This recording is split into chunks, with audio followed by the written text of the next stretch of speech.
body, speech, and mind in perfect oneness. I send my heart along with the sounding bell, that all who hear it may awaken from forgetfulness and transcend all anxiety and sorrow.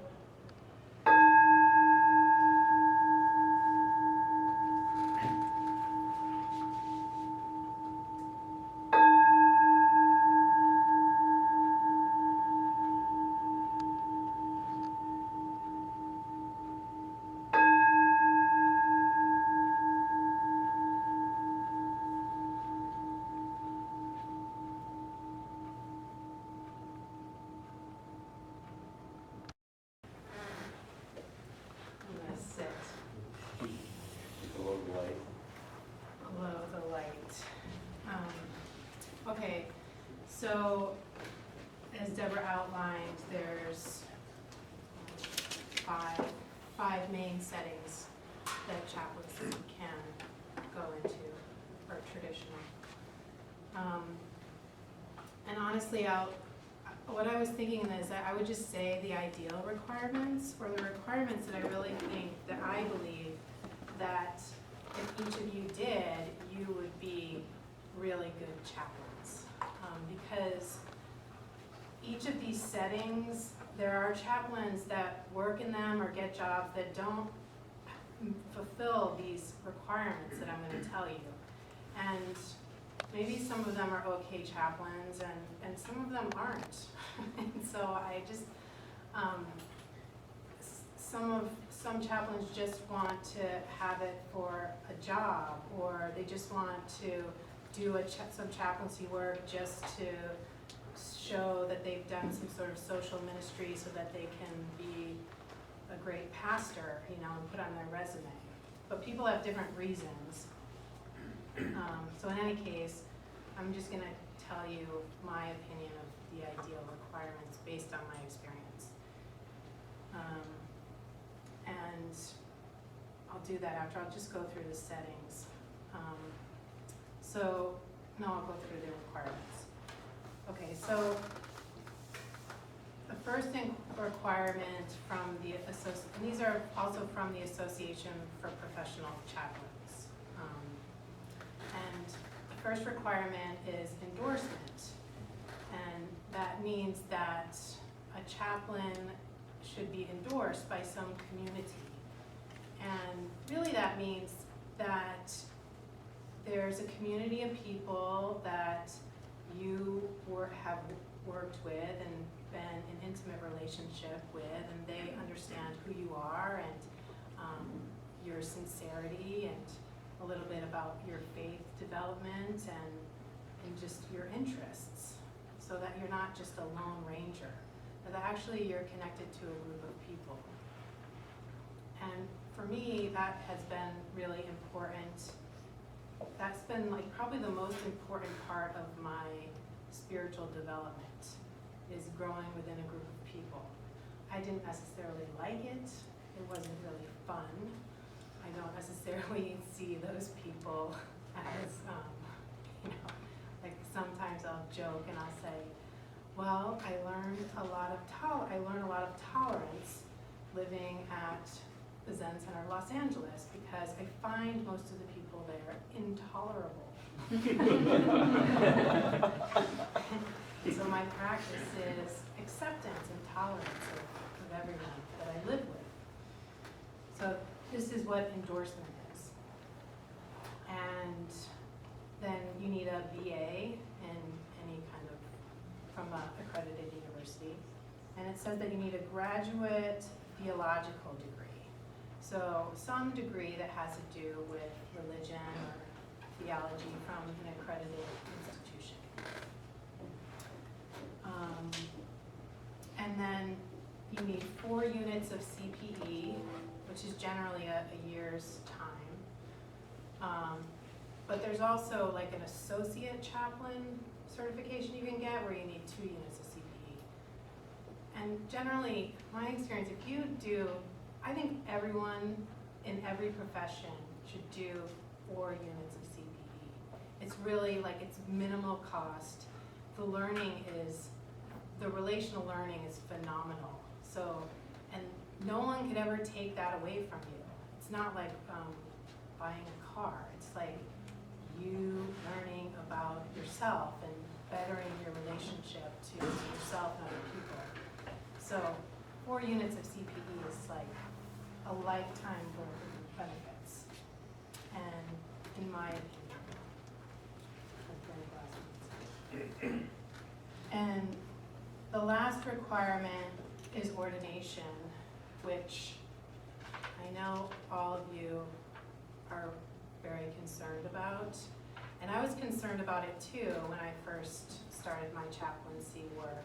And I remember talking to my Zen teacher about it and being like, I really need this chaplaincy requirement, kind of pushing her and telling her that she didn't really understand the scope of it. And I remember she sent me a link to $60 Buddhist ministry certificate. She's like, you want to be ordained so bad? Here's, you can do it. $60, mail it in. So the ordination piece is I would, is something that I think just happens, and it comes along with, you can do it in various ways, and there are some ways that we're going to talk about here.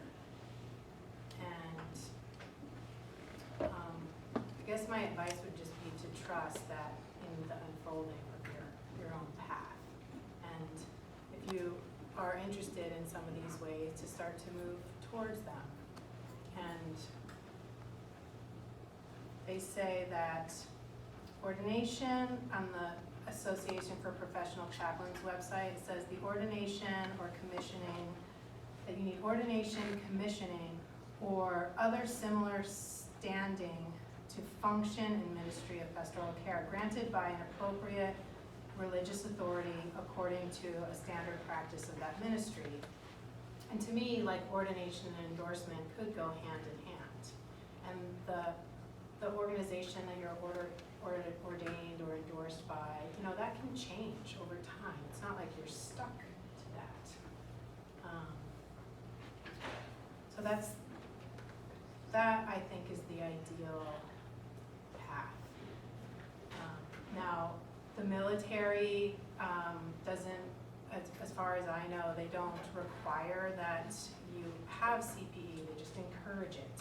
And the military also offers some of their own chaplaincy training. And the hospital and hospice some jobs are very strict, that you really need like these 4 units of CPE, you need to be ordained, or you need to be prove that you are on that path to full certification. Where I know so many people that have a full-time job with a unit or 2 of CPE and are finishing up their MDiv, So there's exceptions to the rule, but that doesn't mean that they're, in my opinion, doing good chaplaincy work. It could be just leaving like a trail of destruction.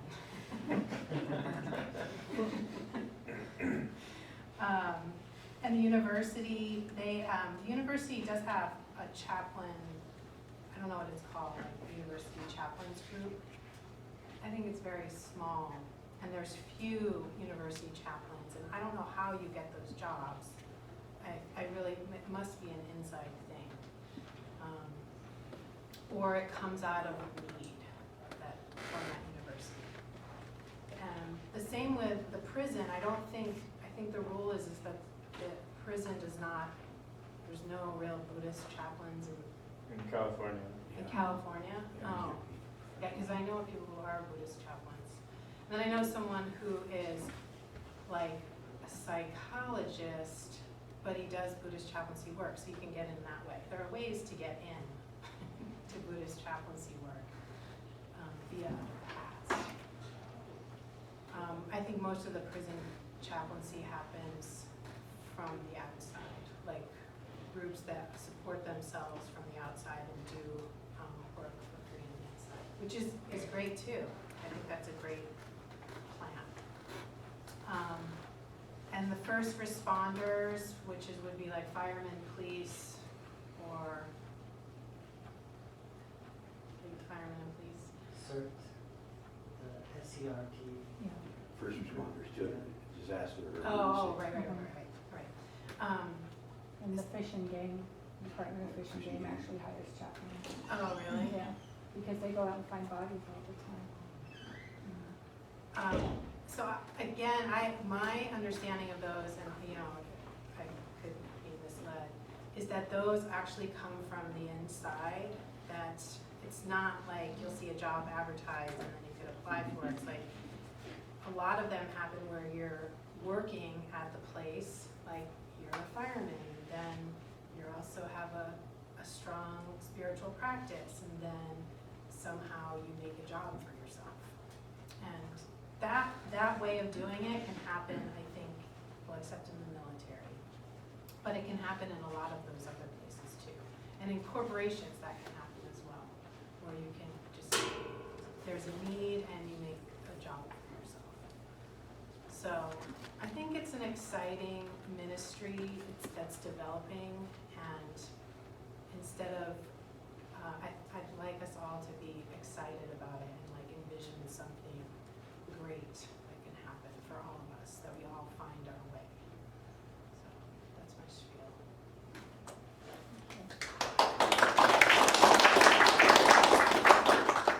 I just wanted to say I was connected with the community of chaplains at UMass Dartmouth when I worked out there. I wasn't full-time chaplain, obviously, but on public institutions, they are almost invariably assigned by the religious communities, and so they're financially supported by those religious communities. That's what I've seen also. Yeah, not by the university, because they're public institutions. Oh, I see. So the full-time paid chaplain position for the university is hiring them are probably always private institutions. If you're interested in that, if people are interested in that, then keep an eye out for those positions, because sometimes the way they're written, it's very clear that they want, like a Jesuit. They want to hire a Jesuit at a Catholic institution. Sometimes it's vague enough that Buddhists could also apply. I know Monica Sanford posts these on Facebook occasionally to let us know that they're out there, but they're extremely rare. Extremely rare. Yeah. Anything else? Thank you very much.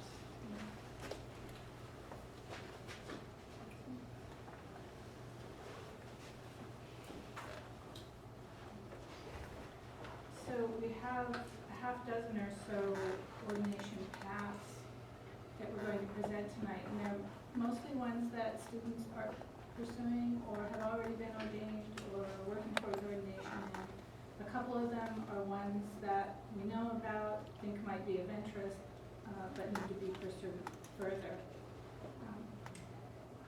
We've got the PowerPoint lined up in a particular order, but Alan is going to go first Thank you. because he's not feeling so well tonight.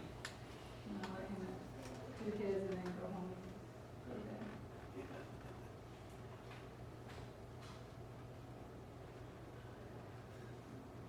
It'd be faster if I did it this way. Let's see. That looks like me. Okay. So, do you want to just, you can come sit or? I'll just come up right there where you are. Okay, then you can advance this. Yeah. Thank you. Yeah, excuse me. I'm fighting off a sore throat, so I didn't want to hang around. If I could, I'd like to take one moment, though, to thank Deborah and her team. I don't know when we're all going to get together and be able to do this, but Deborah and the team this year have just done a phenomenal job for the Chaplaincy Club. And I just really appreciate it very much personally, that the job you guys have done. And I just wanted to say a quick thank you for that.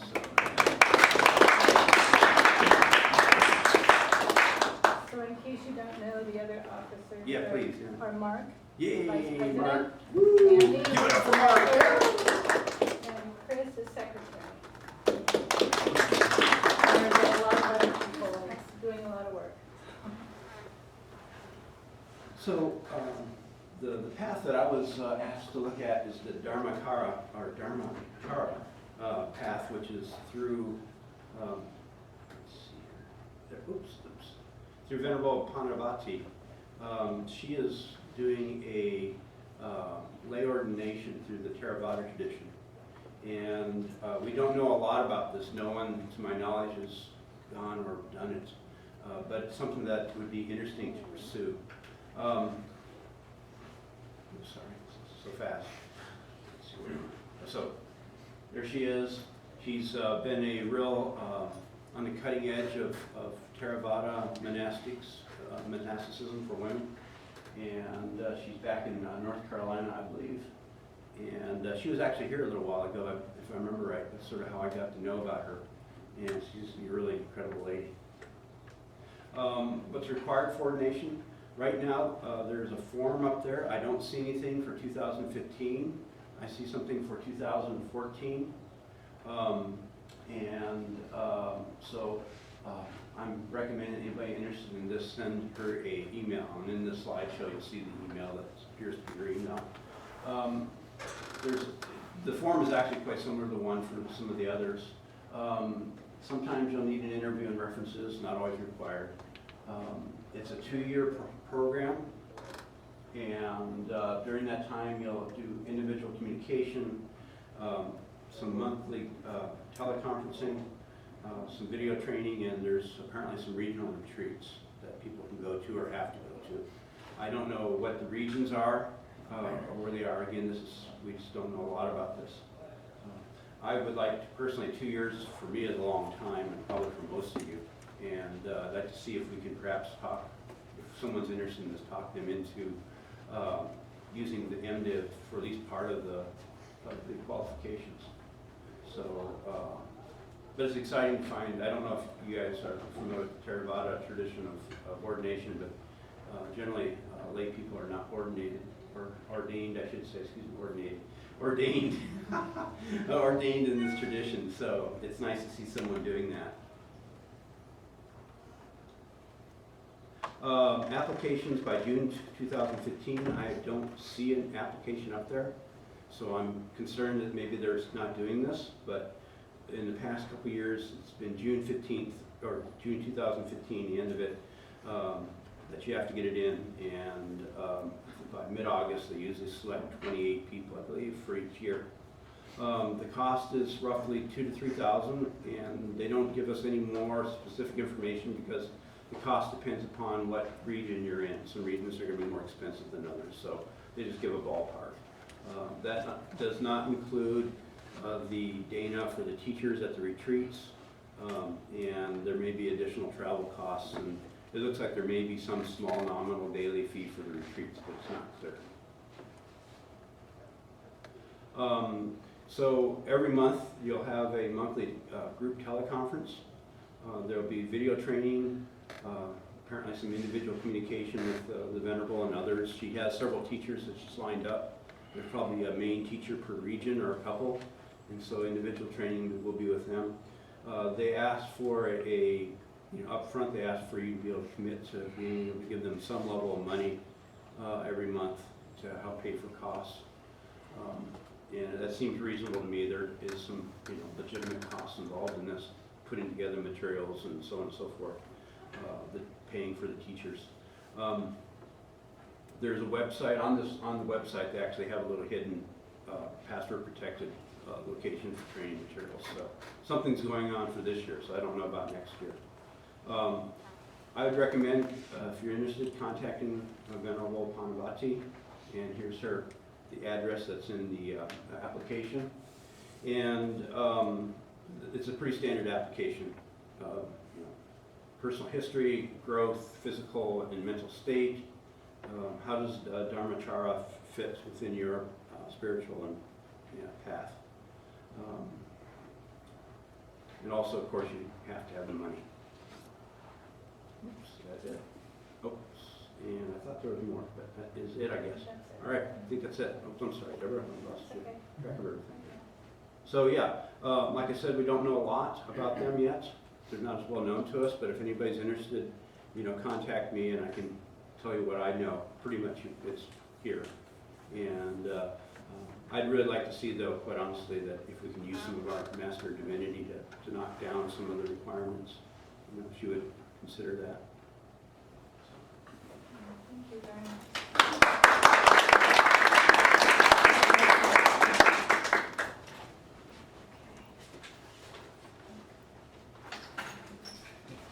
So we'll go back to the beginning there. And, Mark?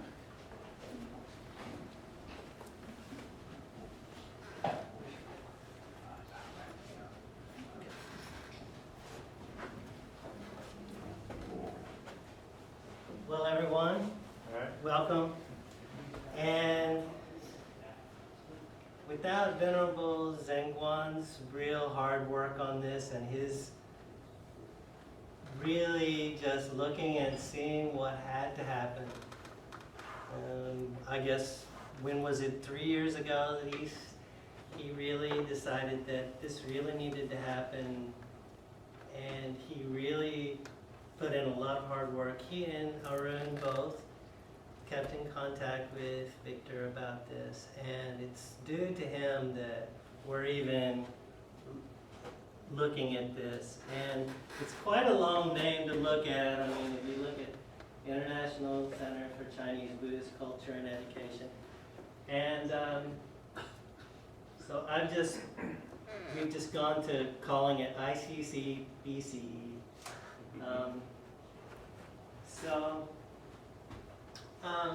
Here's Venerable Zhenguan. Everybody probably knows Venerable Zhenguan.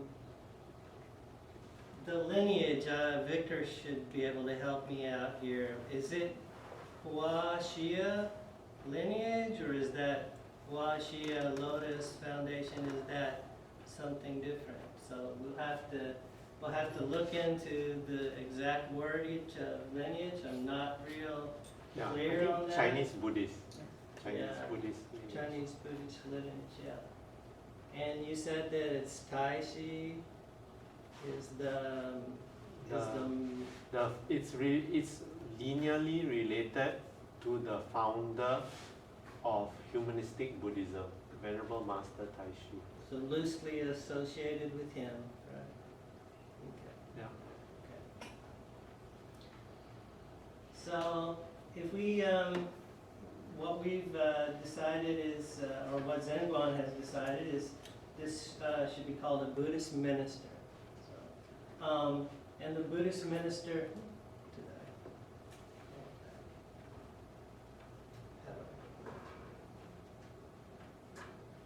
Okay. Yeah. So what is required? He says that we need to have an essay briefly describing personal history, when you first started practicing, what tradition you participate in, what other independent or spiritual studies you have pursued, if any, why do you seek to become a Buddhist minister, and most likely, what would you do after your ordination? So the essay should not be more than 1,000 words, and a 4x6 photo included in proper attire. And so he's really really pressed upon this robe thing, right? So this is kind of a joke for me, but in a way I was kind of laughing about how he was wanting to have, like, what is it, a long robe and instead of short robe. But I think, something short and sporty and makes more sense, and so anyway, I was just, we'll need your input on that, and if you give us an idea, at the end of this this colloquium, I want to get an idea of who really wants to be, because we have no idea. We really have no idea who you are, who wants to do this, And Venerable Zhenguan really needs to know how many to be able to get an idea of how many robes to order, and the money is the $200 that he's coming up with, or that he's come up with as a number. That's not for anything other than just the robe, Basically, he's volunteering all the rest of these administerial costs, I think it's just basically the road. So here are some of the requirements. You have 2 years participating in a Buddhist tradition. Must have completed a BA in Buddhist studies or related studies, participating in his Master's of Divinity in Buddhist Chaplaincy. The Masters of Divinity students must have completed 12 of Buddhist studies, 12 hours I should say, 12 hours of Buddhist studies to be eligible, and age limits are from 21 to 75 years.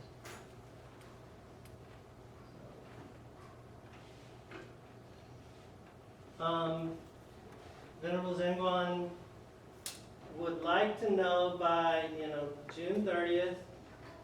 Here's his email. There is a cost, $200 for the robe and administration fees for the program.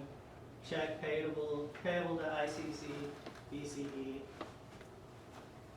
And money is refundable if you decide not to receive ordination, but be responsible and contact 30 days before ordination.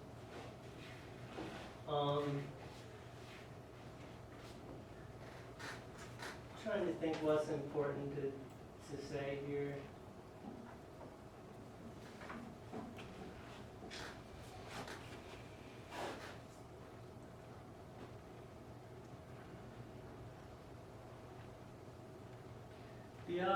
The ongoing commitment, he really would love for us to practice the 5 precept and bodhisattva vows on a daily basis. Included with this flyer or this application, there's also a precept form that outlines his idea of what that would look like, and I can get that to you later.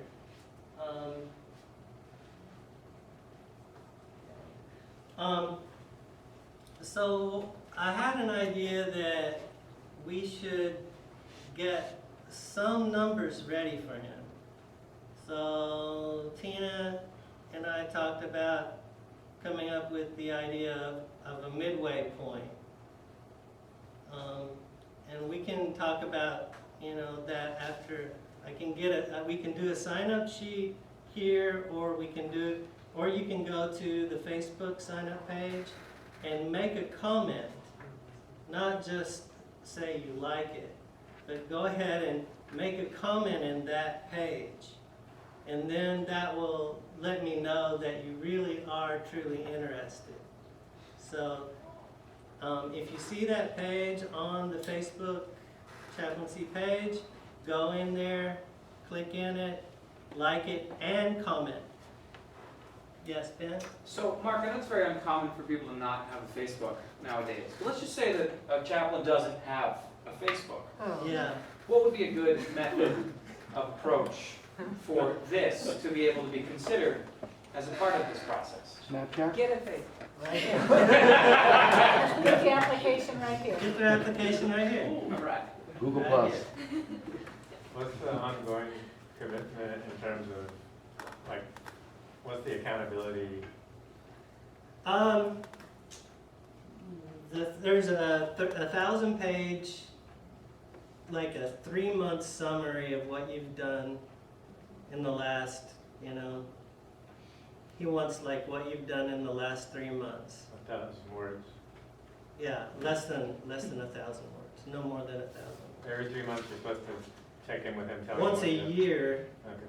once a year, every time you renew your ordination, you need to describe the last 3 months in less than 1,000 words.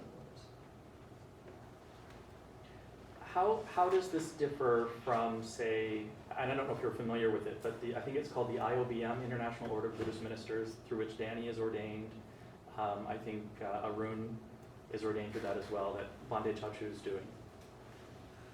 Because this actually sounds almost the same. It's taking people on a case-by-case basis and sort of looking at what they've already done and then providing ordination on that.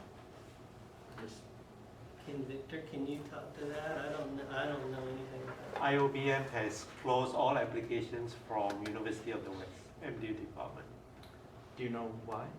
not on video. We turn it off? Yes. Yes. We're back on. Well, I guess, the thing that struck me about this process from Zen 1 was that he saw this need and he's tried to make it as easy as possible and as flexible as possible. It feels like, he's not requiring us to jump through as many hoops as,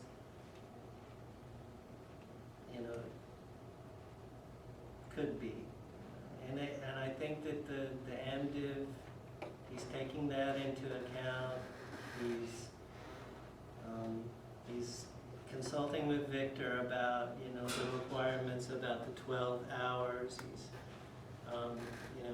because we have to have at least 12 hours of religious studies on top of being enrolled in the program.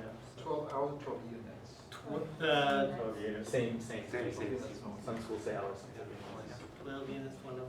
And so as long as we're in the MDiv program, we have 12 units, 12 hours of religious study.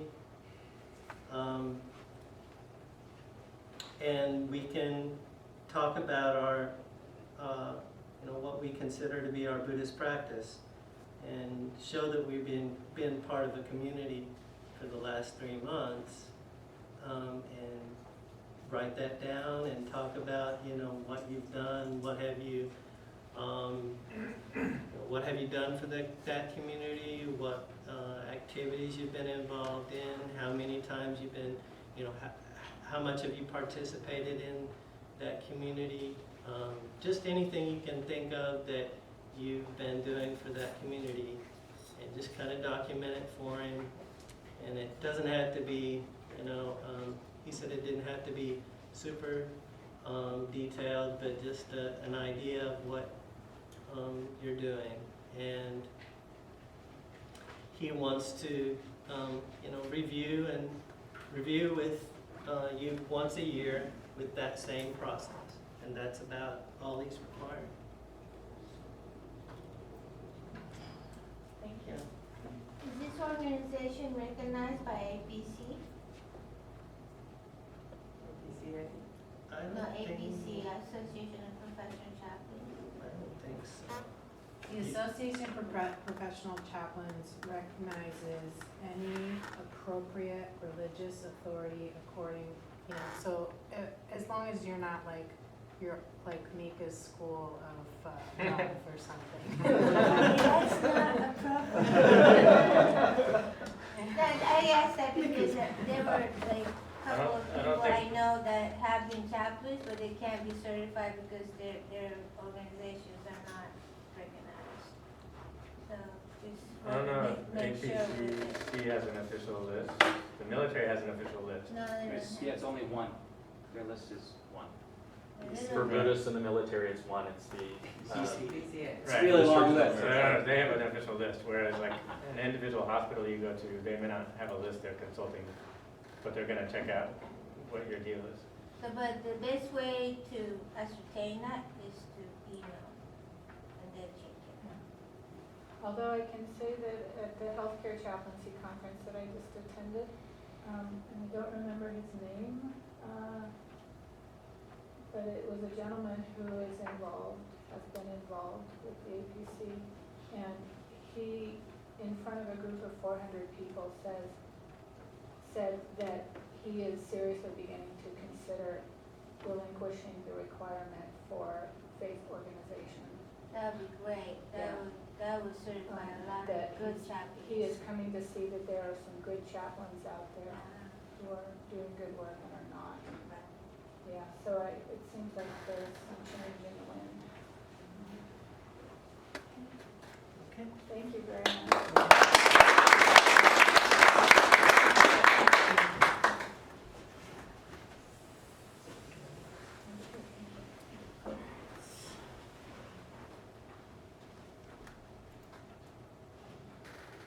All right, so I'm gonna first talk about the requirements for the White Plum Asanga, which includes the Zen Center of Los Angeles.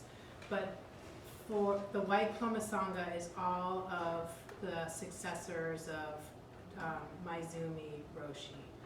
And each center has slightly different requirements, but generally, they're generally the same.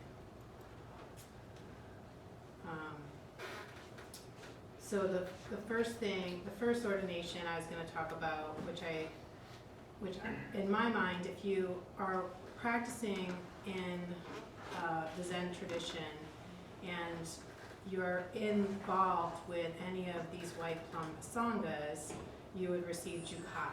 So the Jukai, which is the 16 Bodhisattva precepts, together with the endorsement would be enough for ordination, for the ordination requirement for a chaplain. Like, you don't necessarily need to have Tokido, which is what I have, which is about a 10-year process. So I'm just gonna give you the Jukai requirements, which are, sorry, what I just said. The 3 pure precepts, the 3 refuges, and the 10 grave precepts. So that's what you would receive.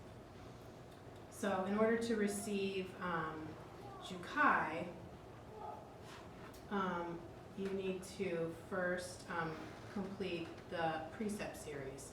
So it's about a series of 6 classes. I didn't put the cost. The cost is usually sliding scale, so it's somewhere between probably like $150 and $250. So it's a series of 6 classes where you study all the precepts and you understand how the Zen Center sees them. And then you complete the Jukai series, which is like two sessions, and which is basically talking about what the lineage in which you're receiving these precepts, so you're aware. And then there's 10 essays, so you basically have to write an essay on each precept, like your understanding of them. And they just make you do bows, so you have to do formal bows to the ancestors, 3 of the lineages at the Zen temple. And attend at least 1 day of reflection, and a day of reflection is where someone gives a talk on the precept, and then there's a precept council. So you need to attend that so that you kind of understand how other people are working with these precepts. Then you need to attend an atonement ceremony, which I'm sure all of you are familiar with that. And you need to sew your own rakusu, and there's classes where people, and the rakusu is I didn't wear mine. It's like that bib.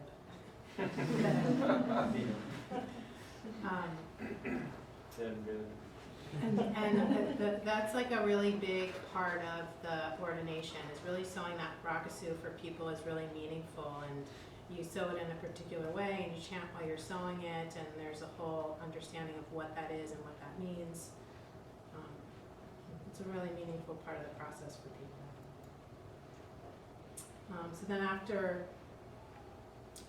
when you want to receive the precepts, there's a few precept teachers, and you need to formally request that you would like that person to be your preceptor. And all that means is that person is your preceptor. They're the ones that gave you the precept. You don't really owe them anything more than that. And then you fill out a petition, a certificate, and then there's a whole lineage chart that, circles back to Shakyamuni Buddha all the way to you, and you get that and you fill that out. And then you give your preceptor some different qualities or things that you like that are written there, so that they can create your Dharma name. Your Dharma name could be given in English or Japanese, to your preference.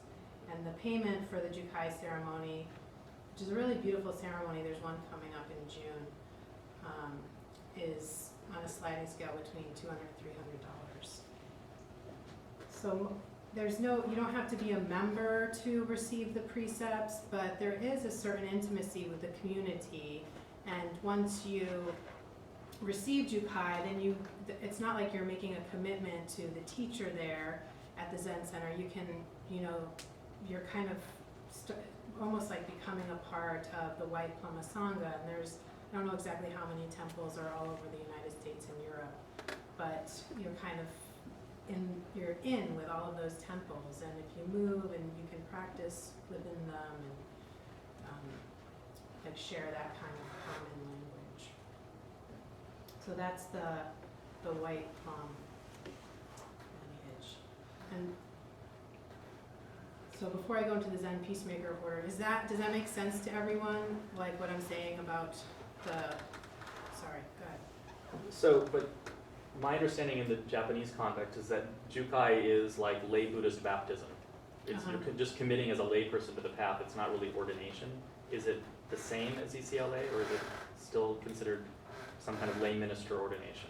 No, it's not officially considered a lay minister ordination, but I just, similar to the Thich Nhat Hanh lineage, I'm just, like, I think most people that decide to receive Jukai, they're not just going in there and being like, okay, I'll do this, I'll make that thing. It's like a really meaningful experience, and you kind of have to become a part of the community, and just by going through it, you're kind of saying, well, I kind of like these people and the way they think, or the way this lineage thinks. So most people intend to practice, and what they're practicing in, and they'll probably become members, and if they don't become members, they're really into sitting, sitting for, sessions, like 1 or 2 or 3 or 4 a year, retreats.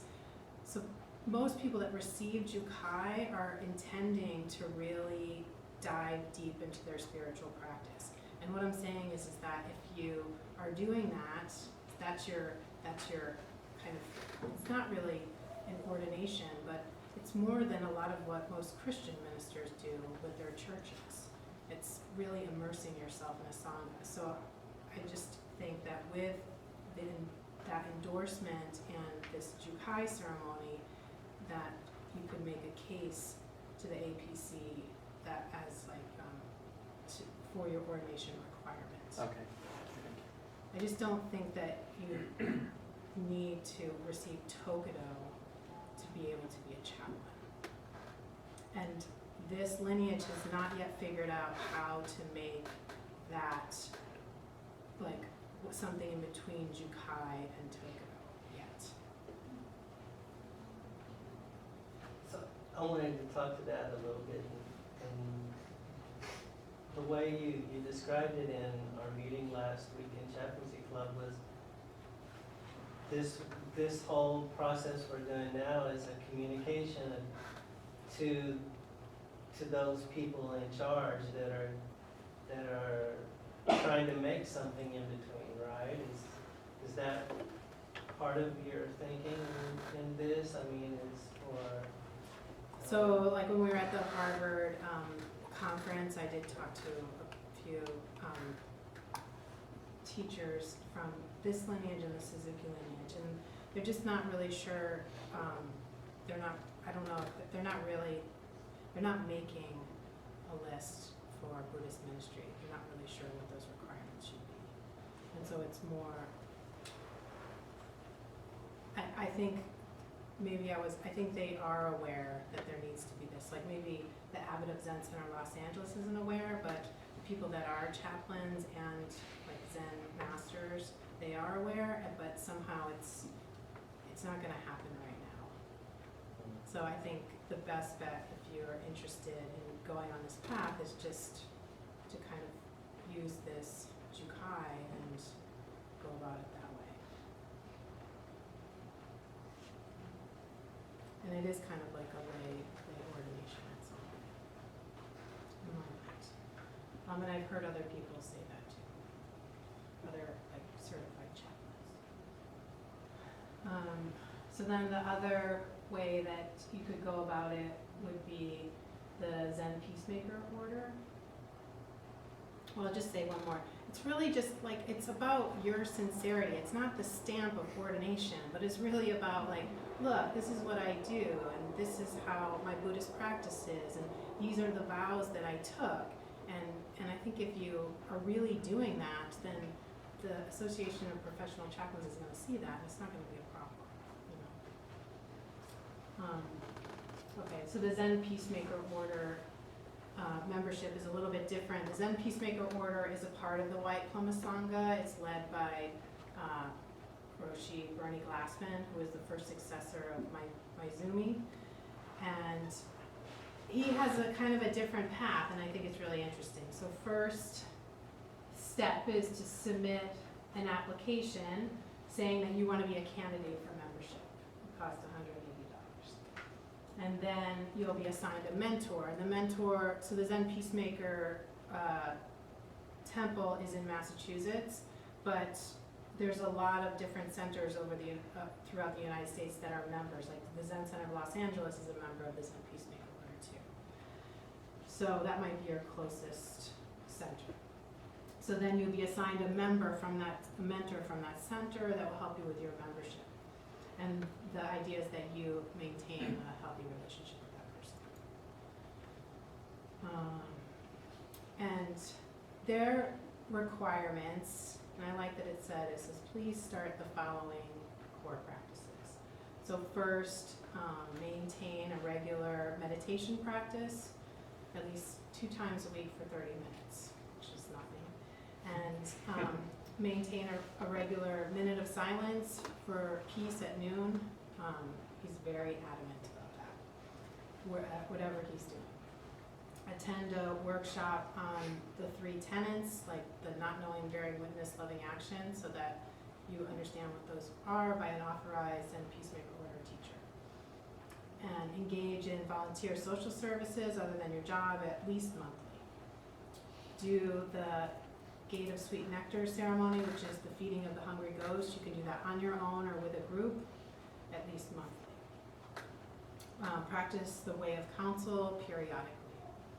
And you can go to training centers and learn how to do that.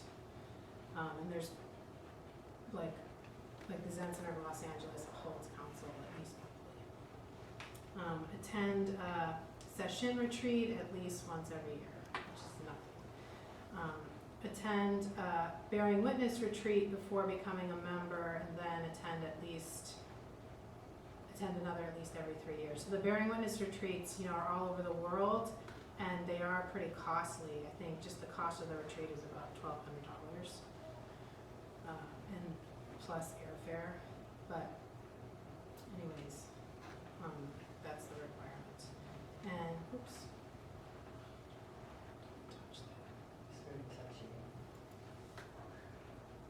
And then enroll and complete a study program on the Zen Peacemaker Order rule as offered by any Zen Peacemaker Order training group. And I have the rules on the next page.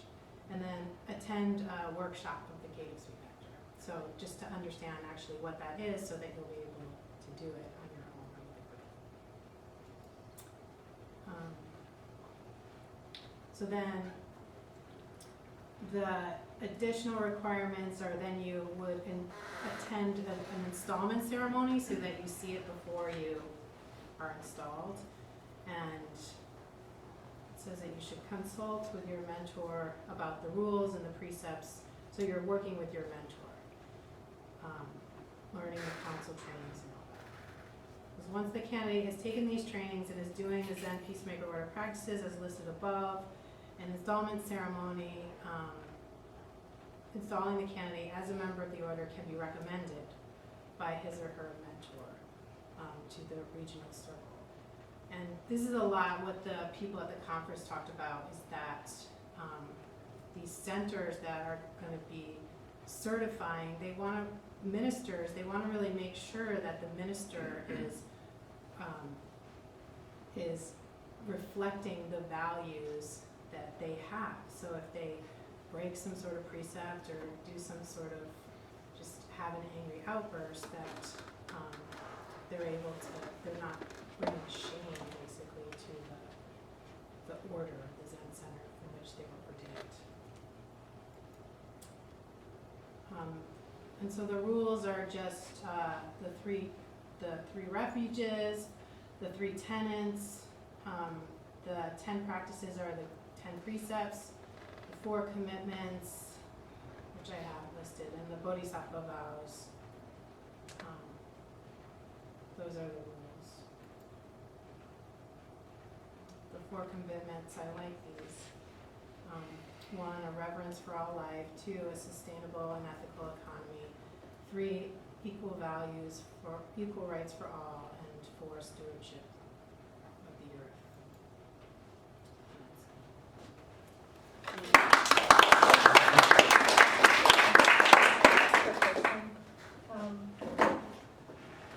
Is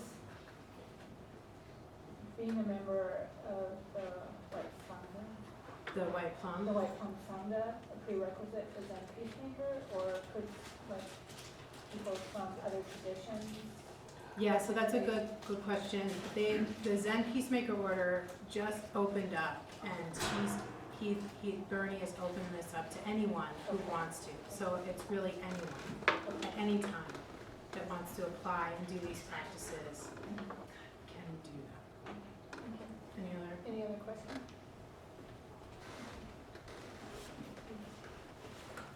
Do it by yourself. I think you prepared the slides, so do you want to go through the slides? Yeah, you can talk to them. You can tell we didn't discuss this ahead of time. So John and I are both members of Thich Nhat Hanh's Order of Interbeing, which is a community of lay ordained people who have practiced with the 5 precepts, the 5 basic Buddhist precepts for a period of time, applied for aspirancy, worked with a mentor and an aspirant community, and then in a formal ceremony received transmission of the 14 precepts. Do you stuff about how it was founded? Or No, go ahead. So it was founded in 1965 during the Vietnam War, and it's monks, nuns, laymen, laywomen, and so the precepts that he has is like engaged Buddhism. So it has to do with social justice and working for peace in the world, and so like taking a stand against injustice but not getting involved in partisan conflicts. So he was calling for peace, so he wasn't taking a side with the North or with the South. He was just calling for peace. And then also in like some of the first of the 14 precepts is not being bound to any ideology or any doctrine, even Buddhist ones. So it's very radical. It's just pointing to the direct experience of awakening and compassion, and then the teachings should be seen as skillful means to help you realize the awakening, or to help you engage, and not something to cling to or get stuck on. Okay. And the lineage. Do you want to talk to the lineage? Yes, so Thich Nhat Hanh, the monastic lineage is part of the Lin Chi lineage from China, which in Vietnamese they call Lam Te. And so Thich Nhat Hanh is the 42nd generation of that Dharma line. So when you ordain, you're becoming part of the Lin Chi lineage. And then he's in Vietnam. There's Liu Quan. It's kind of complex. Like, so Thich Nhat Hanh is the founder of the Order of Interbeing, so that's like a new thing, but it's at the same time tapping back into an ancient stream. And so at one point, Liu Quan in Vietnam also kind of revived the lineage, and so he's the 8th generation of that.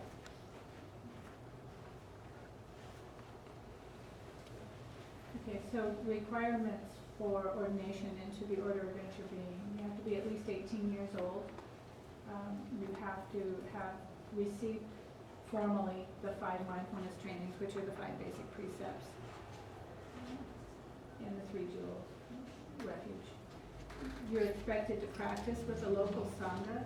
So in our tradition, being an active member, practicing member of a Sangha is very, very important, and it's considered that you really can't proceed on the path without working with other people. And so the 5 trainings are his version of the 5 mindfulness trainings, so they're a little more in-depth than just the basic, like not kill, not steal. And so, yeah, you are taking the training of no intoxicants, so that's part of the deal. And then local Sangha means it's a group that meet once a week, usually either in a home or at a practice center, and they're focused on Thich Nhat Hanh. So normally you get together and you would do meditation, and then walking meditation, and then a reading, and then a discussion of the reading. That would be kind of like the basic practice, and then there would also be recitation of the precepts, and yeah, other things like that. So, and there's Sanghas all over the world. So Deborah and I have been leading one here once a week, but not many people are showing up, so we're not sure if we're going to keep doing it. If we get demand, we'll keep going, but otherwise, there's another one in South Pasadena, and then there's one in Culver City, there's one in North Hollywood. There's Sanghas all over the world, so once you become a member, it's easy. Most large cities are going to have a Thich Nhat Hanh Sangha that you can be part of. So we think we're going to start attending the one in Santa Monica. It's at 7 a.m. on a Saturday, so it's a little bit early, but traffic is not bad at that time. And then you have the rest of your day, and it's quite a large Sangha with several Dharma teachers. They're very active. They do service work. They go camping together. It's good. And then the one in Hollywood is just a hoot, I think. They're so fun. You drive down, I guess it's Sunset Boulevard, right through the center of Hollywood with all the stimulation, and you turn into this little women's club parking lot, and it's like an oasis of quiet and peace in the midst of just Hollywood. It's good.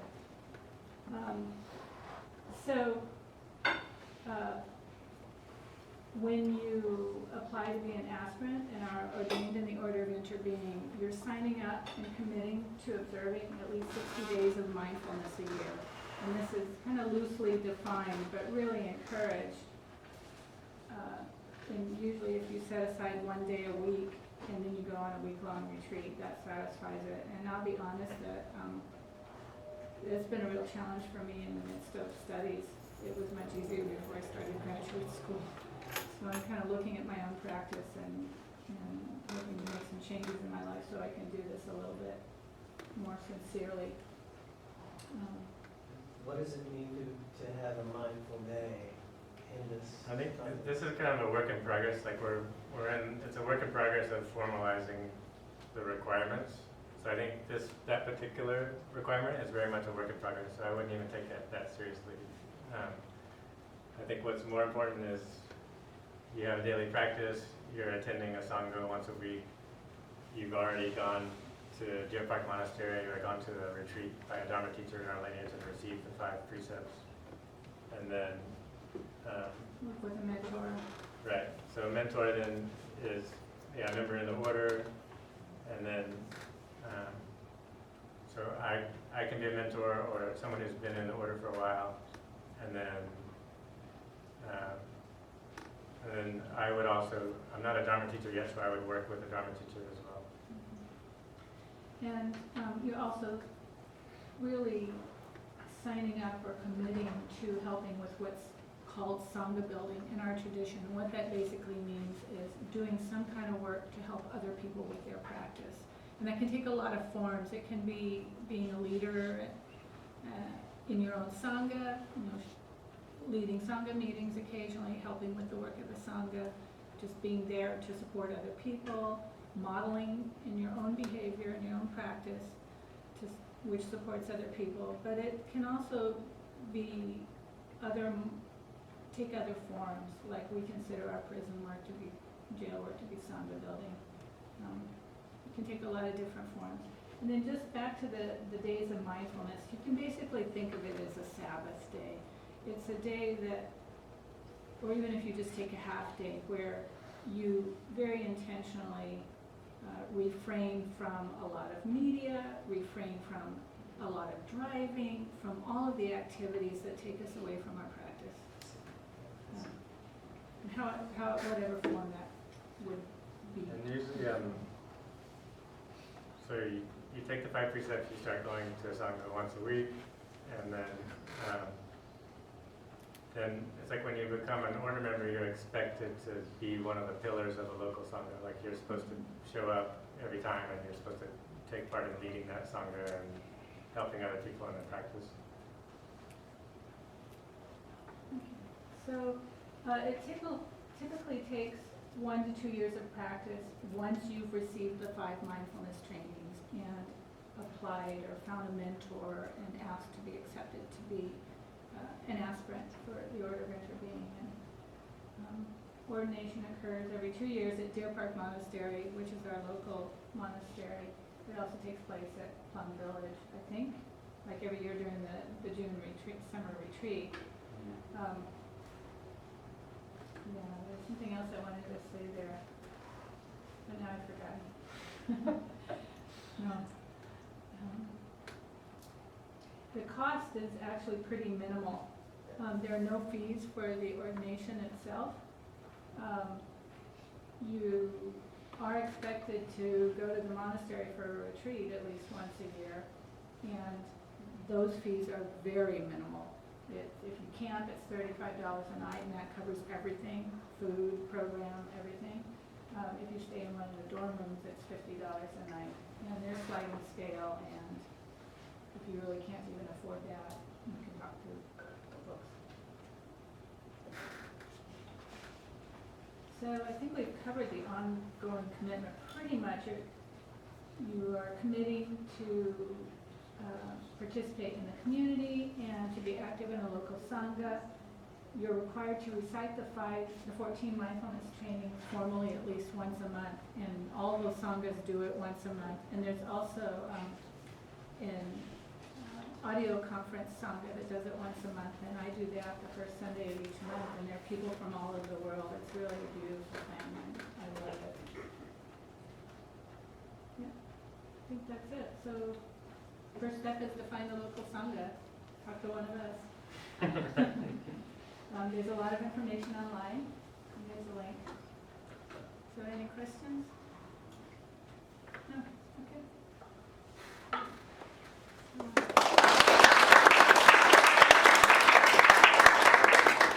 Sarah, or Victor, or both?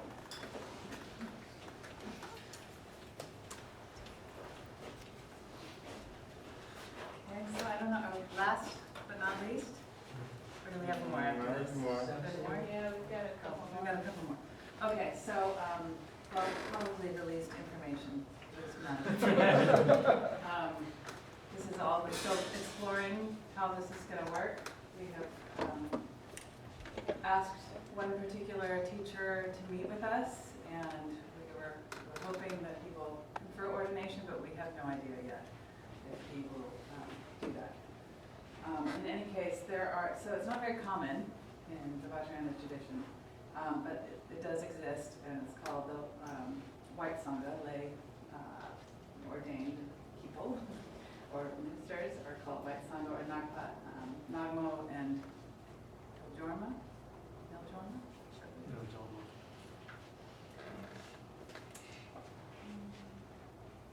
Just there. Okay, so what's required for ordination? I'll show you the vows, but again, all of this,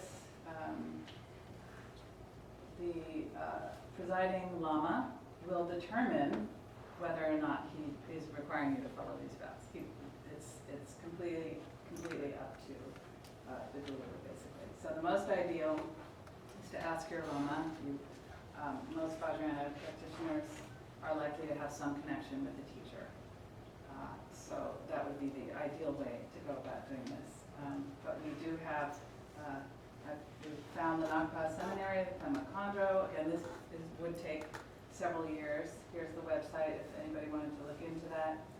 Sultan Alayoni, I think Deborah's going to be speaking about her, the possibility of training with her. And then I'm just thinking as we explore more, there will be other options, and as Buddhist chaplaincy for Vajrayana practitioners becomes more of a path for people. Teachers in the West may be looking into this more seriously. What are the prerequisites, the commitments? Again, it's entirely up to the discretion of the presiding lama. There may be things such as a required 3-year retreat, 3-month retreat, or completion of that tradition's preliminary practices or mindros, or there may be none at all. So we just don't know. And there are many renderings of the root vows, which is, I think, on the next slide. But again, it's really up to the teacher to determine what's appropriate for each of the interested students. So here, these are called the 14 root downfalls to be avoided for the white Sangha.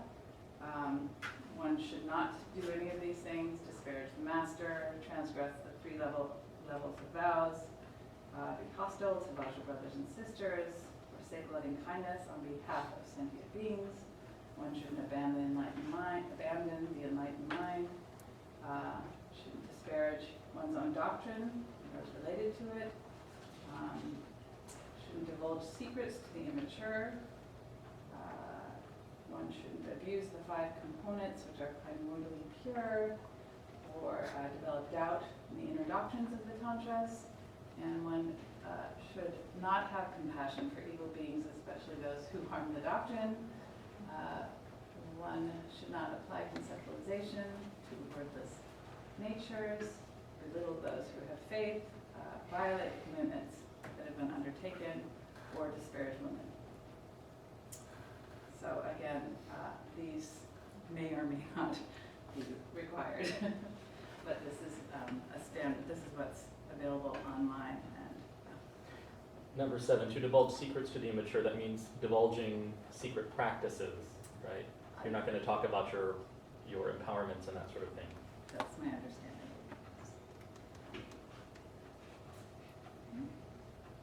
So that's about it. I'm sorry to be so vague, but Can we go back to the previous slide? sure. So the 3-year retreat, or the completion of preliminary or mandro practices, is that a mandro practice of any Tibetan tradition, or? Well, again, it would depend on the teacher, on the lineage that you're practicing in. Like the first teacher I had, they never referenced Nundro at all. And yet the practices were pretty much the same as what is defined in Nundro in other traditions. So, but there may be a dedicated number of prostrations or years of commitment of 1 hour practice a day, or it really it could be more. So, how's that for definitive steps? Yeah. So that's it. Okay. Did you want to say anything else? No, good. That was very good.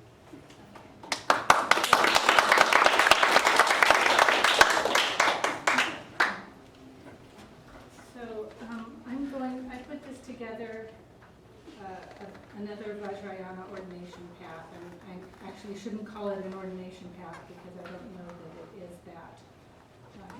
But I attended a retreat at Taramandala and received some trainings and got to know a little bit about the programs that Lama Tsultrim Aliam offers. So I would just like to share that with you. On her website, she lists the lineage as, and I don't even know how to pronounce it. Zinpa Rangro. And does anyone know anything about it? Because I don't know anything. So it's a lineage. She has more. You can look on the website. There are pages and pages of information about it. I just don't know enough to be able to relay it to you. So Lama Tsultrim has 2 7-year practice programs. One of them has been in place for a number of years, and the other one is new this year. The first one is, she's calling the 7-year Gateway program from the father lineage. The new one is a mother lineage program that she was revealed to her. Both of these paths come from Machi Labdranma, and both of them are designed to replicate the traditional 3-year retreat over 7 years, with the first 3 years being devoted to the Nundro preliminary fundamental practices, and then the remaining 4 years doing some more advanced practices.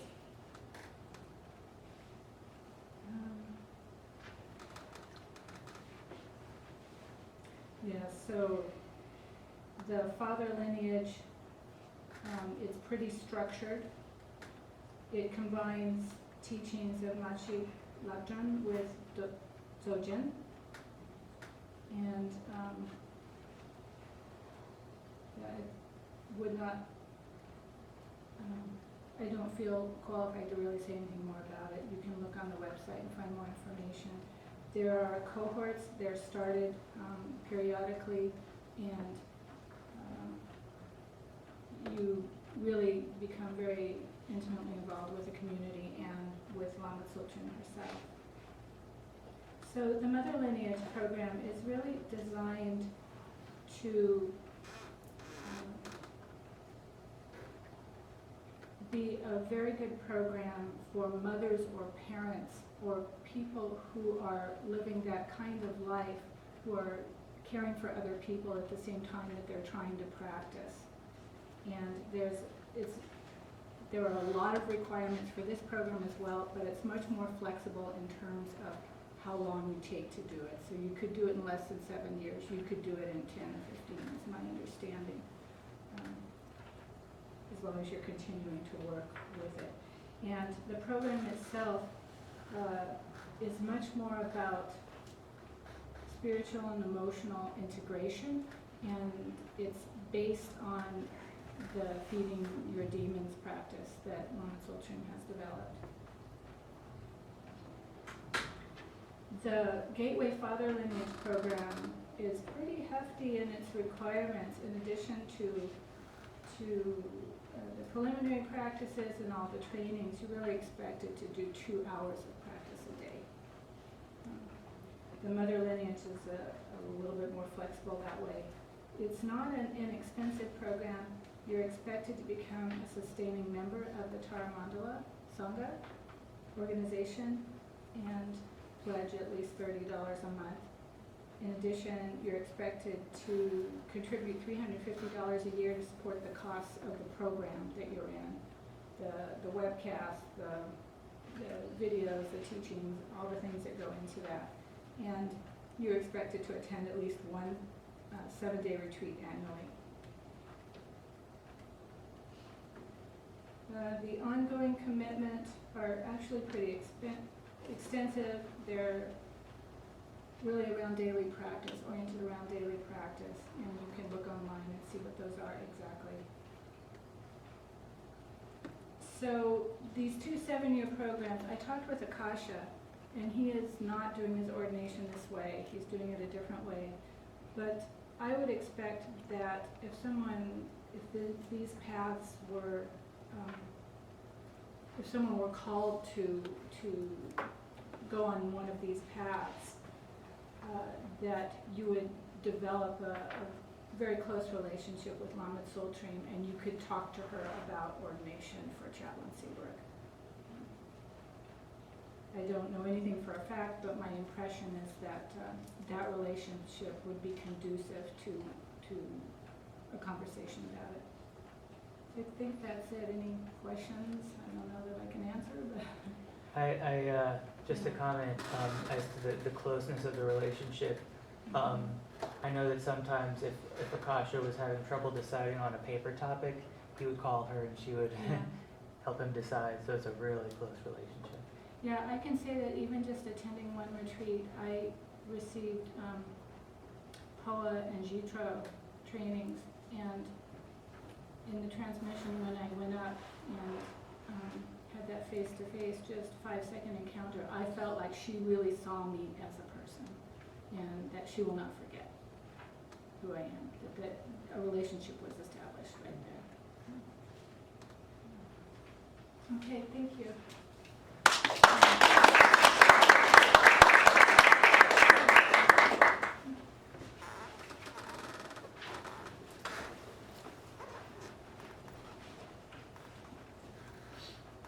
Hey everyone, I'd like to introduce Theravada ordination path with Bande Wapola Piyananda.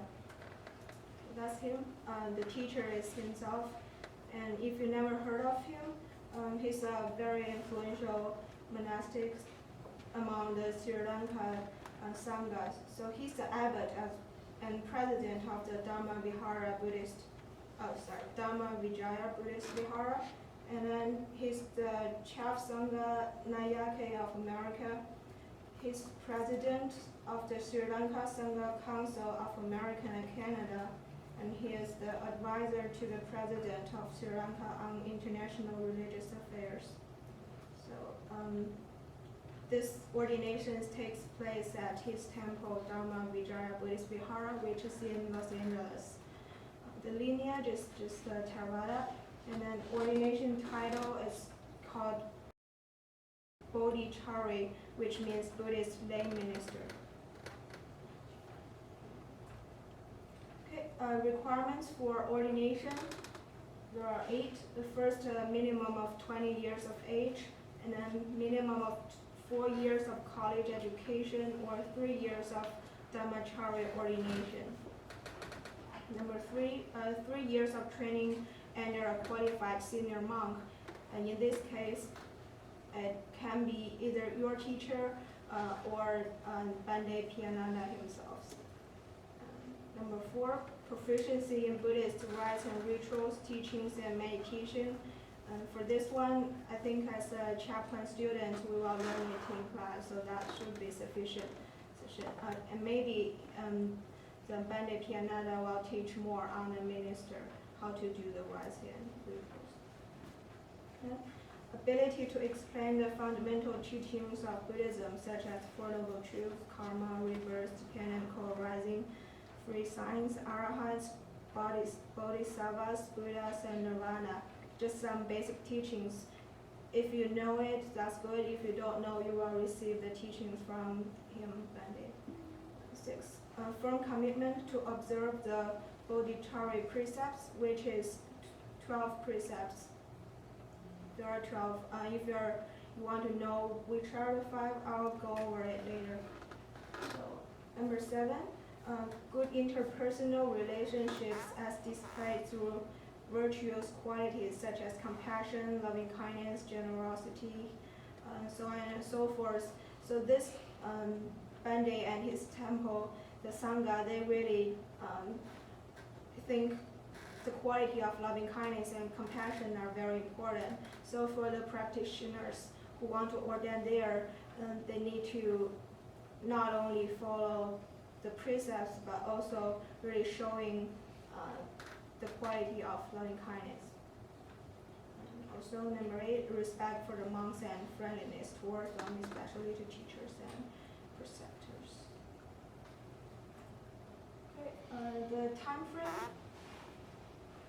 Usually it takes 4 to 5 years of practice. First as Upasaka, this might take 2 years. So after you take the Upasaka initiation, and then you practice for 2 years, and then you receive the Dhammachari and practice for 2 or 3 years. And the prerequisite of receiving the Upasaka initiation is that you have at least 1 year of studying and practice Buddhism. And after this 4 to 5 years, you are a candidate of receiving the Bodhichari ordination. And this, I think, it can be flexible if you think this time is very long, and then you think you can prove yourself, you have a good foundation in Buddhism, and being a minister, you can talk with Bande Piyananda. That may shorten the time to between each steps. There are 3 steps here. Between each steps, probably it can take only 1 year. That's possible. So you need to talk with him. So the ordination usually occurs twice a year on Vesak and Katina Day. That might be every year, early May and early October, and at the Dhamma Vijaya Buddhist Vihara in Los Angeles. And for cost, for now I didn't see there's any cost. Myself, I'm just very new to this ordination path. This Saturday, which is May 2nd, I'll receive my Upasaka initiations at the temple. So they didn't ask me to pay anything, but of course, donations are welcome.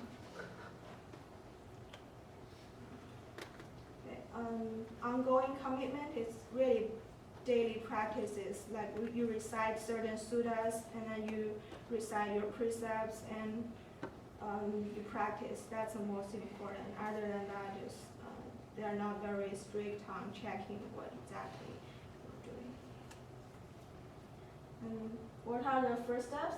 That's basically actually all the steps here.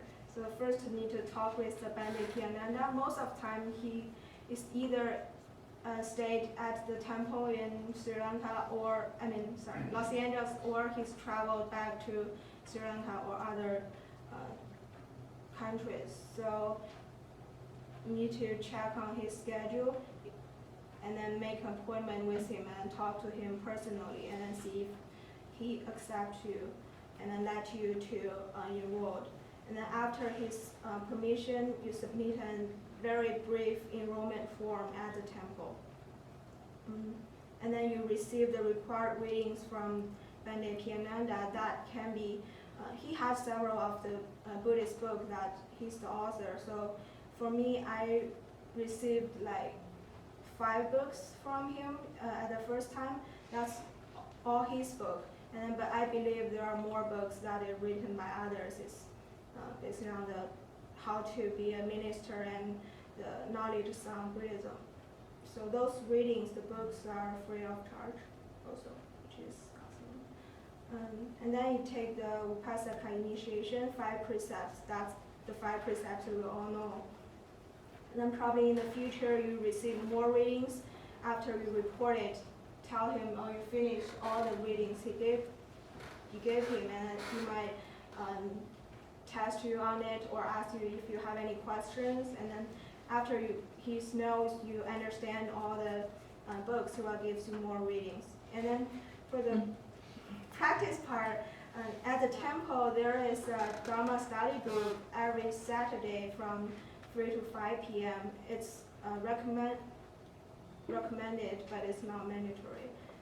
They want you to participate in their activities and studies regularly, but it's also flexible. You can discuss with him about your schedule and his schedule. Yeah. And after that, you take the Dhammacharya 10 precepts. So beyond the 5 precepts, there are 5 more added. So they are, let's see, undertake the precepts to abstain from tale bearing, and then the precepts to abstain from harsh speech, the precepts to abstain from idle chatter, the precepts to abstain from wrong livelihood, and then the precepts with full sincerity. So after that, of course, more readings. Basically, in this path, you read a lot. Reading again, the knowledges. But actually, his book is very good. There's a lot of his own life stories and how did he do the minister work, because himself is also a minister. So he had a lot of very good stories. I learned a lot from his own experience. And then you get the Bodhicharya ordination after 2 or 3 years, and then this added 2 more precepts, totally 12, and then 2. Let's see.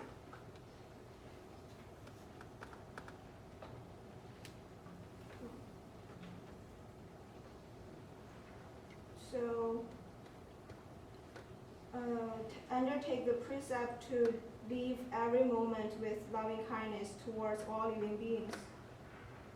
Undertake the precept not to reveal the three treasures, but to cherish and uphold them. There are some changes, so I'll just read more. So undertake the precepts to practice the 10 perfections with compassion and skill. The 10 perfections are the 10 paramis. Yeah, so that's all. And then if you're interested in this tradition, besides the website, because on the website I didn't see those informations. I got those from this book, which I got from the temple. You can ask me more of the contact information, like the temple's phone number, or Bande himself, his phone number or email address.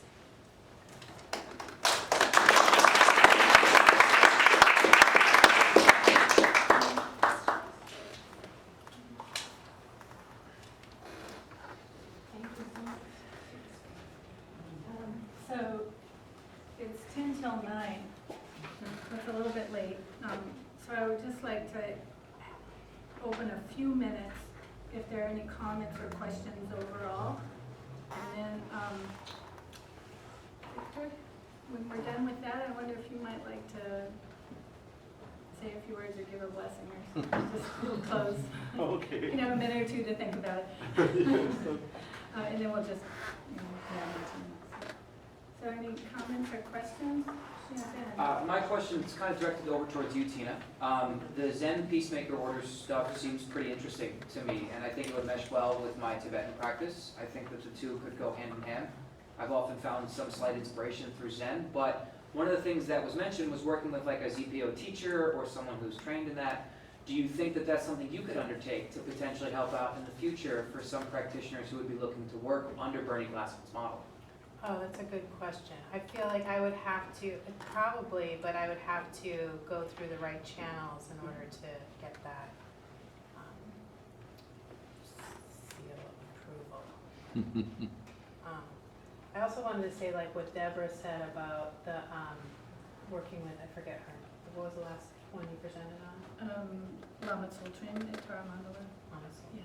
So same with the white plum is that if you started practicing within most of the white plum sanghas, you know, any one of them, and you were in that community and you were doing chaplain work and you received jukai, that there might be a point where you could ask the teacher if they would ordain you as a Buddhist minister, and I know other people have. For me, I didn't feel like I needed to. I felt like my jukai would qualify, because I felt secure in my practice, and then I ended up becoming ordained as a priest, so it didn't matter. Yeah, I like to see it as, depending on which tradition you want to be with, it's not like you're becoming a psychologist and you get a license and then that's it. It's more like you're joining a family, and like you're becoming a member of the family. And then, so it's just because you naturally want to do that, that stuff just happens along the way, but that's just the byproduct of just wanting to be with the family. And then, yeah, I think that's just in terms of having a spiritual practice and having people that are holding you accountable in a good way. I think that's the point of it. So it's like you're being held to a higher ethical standard so that you can be a spiritual leader. So to do that, you need support of a community to help you do it. So I think that's kind of like the way I experience it myself, and the way I think, maybe not for all of these, but for a fair number of them, to see it as like you're joining a community or a family. And I'm aware that these 5 or 6 that we've looked at tonight are just the beginning. There are so many others that we haven't looked at or talked about tonight. Joseph Rogers with Against the Stream. I know people who have gone through Spirit Rocks, For insight, yeah. Insight Meditation, their dedicated practitioner program, which is a similar program of study and practice in a community over a number of years. So there are many others that are out there. And I just like to, myself, reflect that it's been really moving for me to watch all the presentations, and I feel like we're being kind of a witness to each other's aspirations and our practices. And it's cool.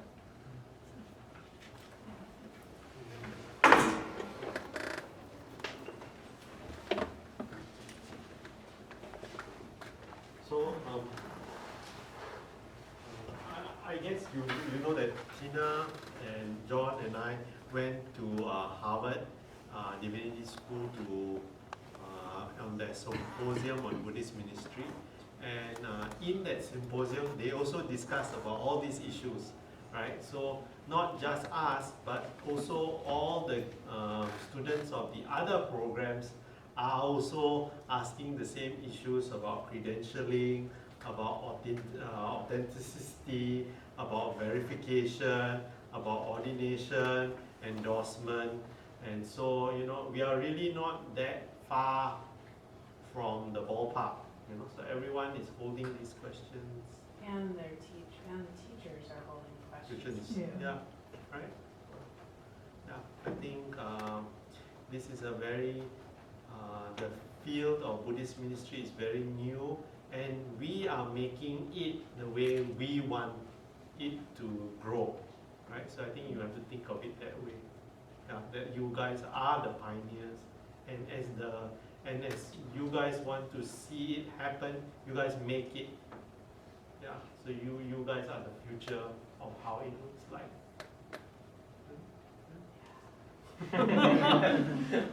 So again, I want to thank Deborah and her team for holding this colloquium. I think ever since I joined the department, so there's already more than 3 years, I think the MD students have always wanted to host this colloquium and have not done. So thank you very much for coming to this conclusion.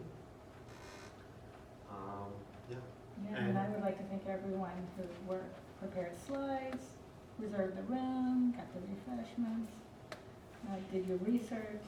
It's wonderful. Thanks. So looking around and with each other, we hold this aspiration to serve our communities.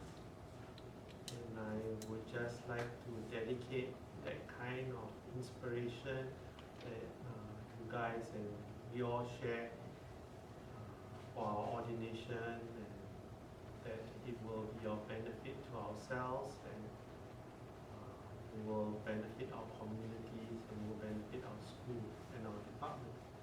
Thank you and good night. Thank you.